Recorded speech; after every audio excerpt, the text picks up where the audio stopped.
Once a week, I get an email from one of my subscribers or a comment enough for me to start paying attention to this is becoming a trend. And here, I'm going to read to you guys the question that I just got from one of our subscribers, Tony. It says, "Hey, curious Leo, if you have any more practical steps I can take to search for off-market businesses in my own city and state. I know we discussed mailers and cold calling before because I talked to him before, and I am familiar with this process for real estate purposes. I'm not really sure what kind of list I should pull to market to. Any thoughts?" In today's video, we're going to dive deeper into this, how to find off-market deals when you're trying to buy a business. Let's get to it.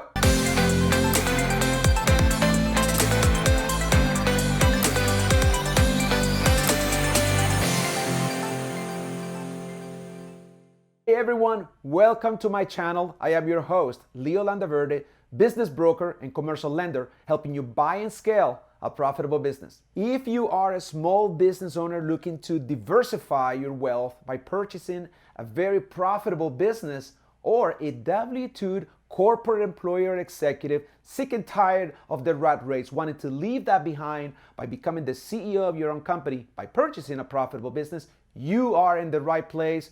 Please subscribe to my channel and don't forget to hit the bell and you'll be notified every Thursday when new videos come out. So, I've been thinking about this and I may go later and do other videos with actually you looking over my shoulder as I do this. I know you guys like when I do the kind of analysis, like heavy duty analysis, and you just look it over my shoulder. But today it's going to be more of a philosophical discussion. And there are really two ways that you can find off-market deals: paid and free. Okay? You know that there's no such thing as free, because even if it is free, you still put in your time to do it. Somebody has to do the research, and it may cost you a little just in the different tools to scrap the data. And there's a lot of companies that are coming out that you can help you actually look for the data that you need, but it takes a little bit of time and a little bit of money and a lot of your time. So let's just start with the paid search first.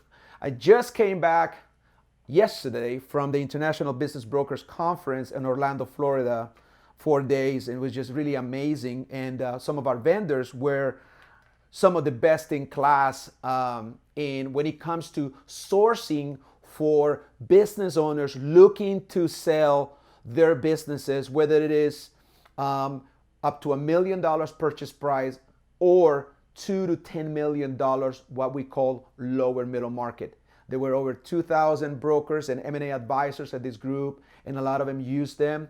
And they create this email strategy in which they get in front of these decision makers by how they do it, and they actually get results. And I get to have conversations with those lower middle market business owners looking to sell, whether it is now, a year from now, and it kind of creates a relationship. It actually has people showing up in our calendars. Two of them are Outflow and Clients.io. They're not cheap, I'm going to say that, and I would think that this is more for like the pros use. Just to give you an idea of some of the clients that they have, they are either going to be high-end, lower middle market M&A M&A advisors, or they're going to be private equity groups, family offices that are looking to heavily, they got cash to invest and they're looking for businesses to buy. They know how to convey and talk to business owners. They just don't have enough of them. But that requires a special kind of finesse that you need to know exactly what to say if you get in front of one of those very, very busy CEOs and try to convince him that you are the best buyer that there is. But that's what I don't suggest. You really don't want to put in that kind of money into anything like that. And I'm going to have screenshots of this to underneath, and you can get to know for yourself.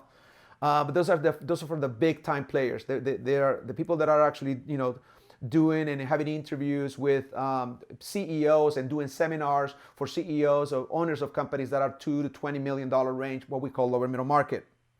There were also professional telemarketing companies who actually dial for dollars, and you get an entire team and then you get appointments show up in your calendar. Now, you can definitely get your calendar full of appointments, but if you are a W-2 employee and you're working 40 hours a week or more, and your funds are limited because you really want to save the money for the down payment of the business, well, you can't really do that.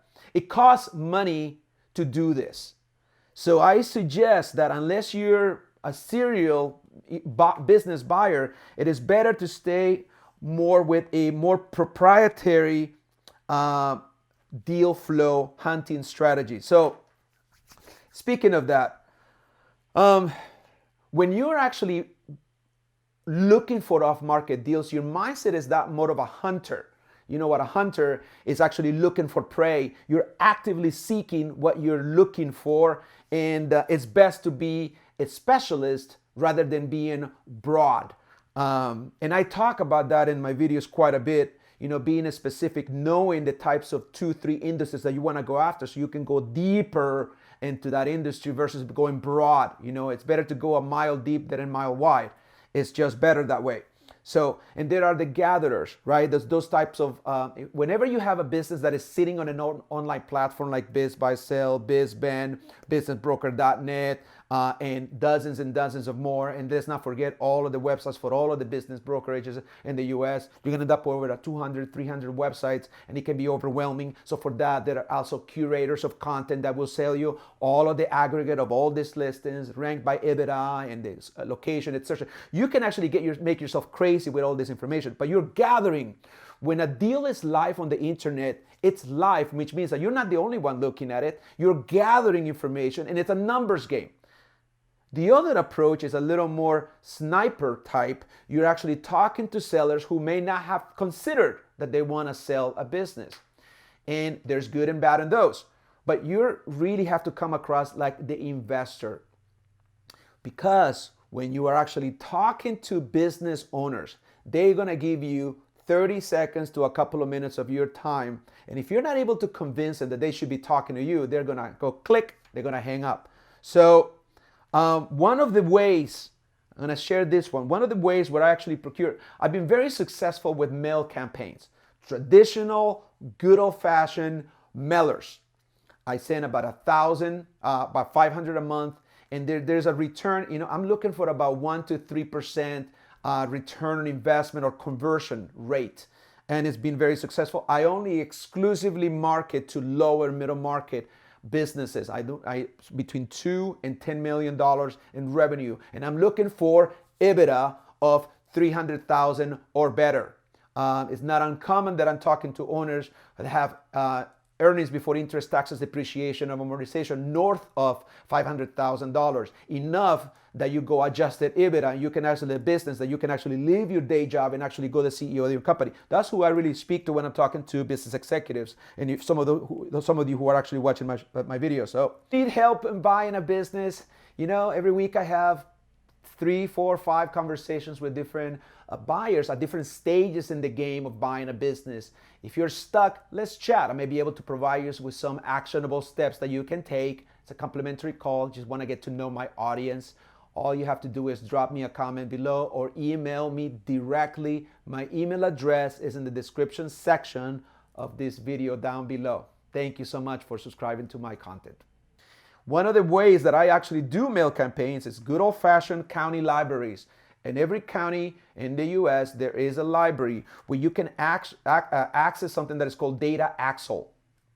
I'll see if I can give you a screenshot of Data Axle, and it's free so long as you're a member of your local county library. And there's ways that you can actually go in there and look for specific types of businesses, whether SIC codes or NAICS codes, NAICS. Those are industry standard, what basically every business in the US, in Canada, I would imagine, but at the very least in the US, has a 2, 4, and 6-digit code. A 6-digit code is a very narrow code on a specific industries that I think you should be looking at. You should not do a shotgun approach. You should not be looking for businesses that are doing, you know, $5 million in 40 different industries. You're not gonna get anywhere with that. What I do is a very narrow search based on specific NAICS codes that I'm looking for because I am subject matter expert in those particular industries. So my entire approach is I know what their pain points are. I know exactly what they're dealing with. I know all of the KPIs and the industry jargon and those particular industries that I like to thrive on, where I actually sold businesses It makes me an expert because remember, you're going to be talking to business owners who are they're not going to care what you have to say unless you know what you're talking about in their specific industry, right?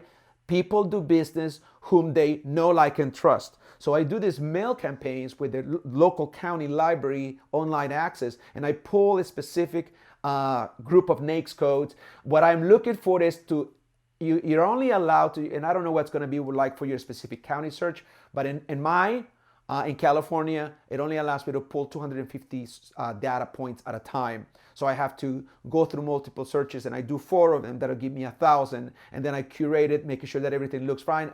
There's ways that I curate it and fix it and make it friendly and send it over to my printer, and that's step 1. You gotta get those. You gotta get a list of those, and then next is the messaging. What do you say for an off-market deal? And when you're talking to somebody, well, again, back to what I've said before, keep it simple. Say you, for instance, you are in the HVAC, heating, venting, and air conditioning, HVAC industry, very, very hot industry right now.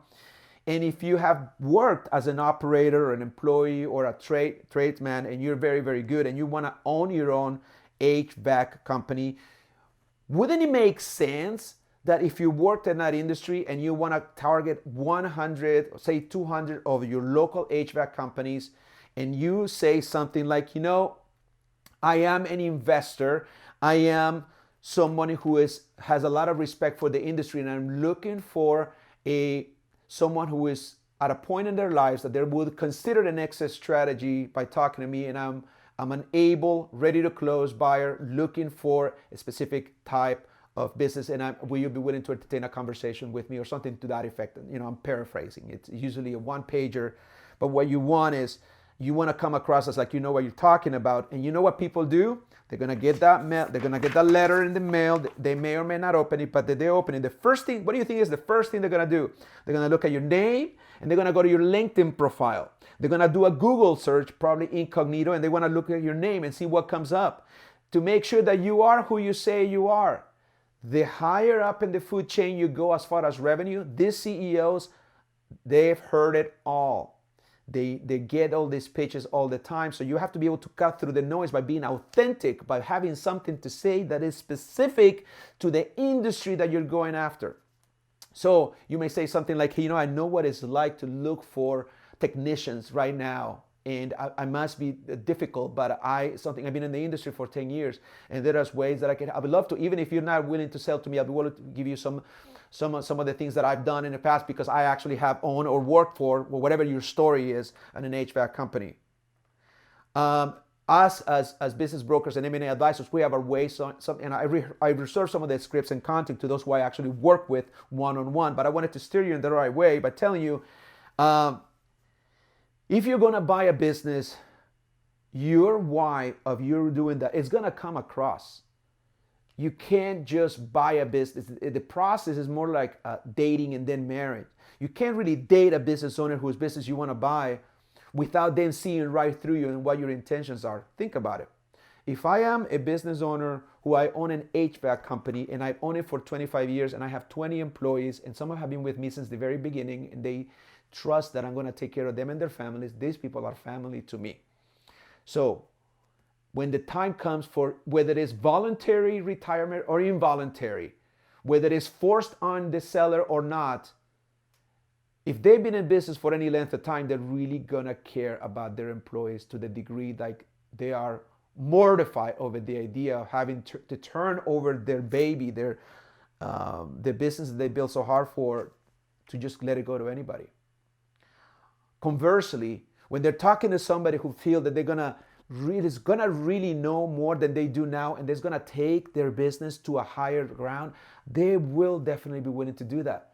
There is millions of businesses out there with this silver tsunami of folks who are in their 60s and 70s, which no longer want to work. They love what they do, but the reality is that they're just not there anymore. They spend 20, 30, 40 years doing it, and they're ready to move on. But they're not just going to move on because you showed up.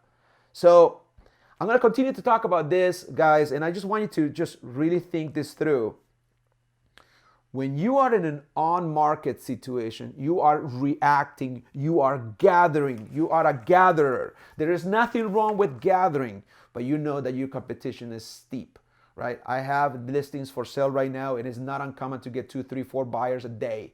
And we send them all the information. These are buyers that have plenty of money ready to go. And I don't really talk to them all. I cherry pick, choose the ones that I think are best. So the odds are against you. For a very good business, when the business is good and in the industry that is hot, the buyers, the brokers representing the sellers are very judicious, are very careful of who they bring in front of the seller because they want to get paid, and they know that if the buyer is not going to be able to close, they just got some weirdness when talking to the buyer. It's just human nature, right?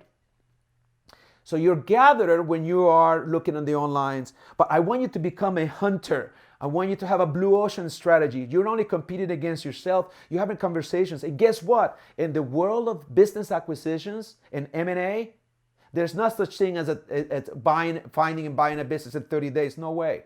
This is a marathon rather than a sprint. But if you're willing to endure, the payoff could be incredible.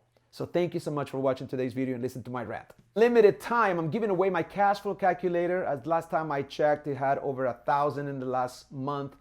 Of you who are looking and analyzing deals. What it does is it's an Excel, simple little workbook that allows you to take the data you're getting from the listing from the business broker and create your own data points based on the cash flow based on a loan that you'll be getting, how much cash flow would be there left. Critical if you're trying to figure out how much cash flow is there when you're trying to buy a business. Isn't that what it's all about? Creating a cash flow asset. So it is my gift to you for subscribing to my content. Please click on the link below and it's yours to keep.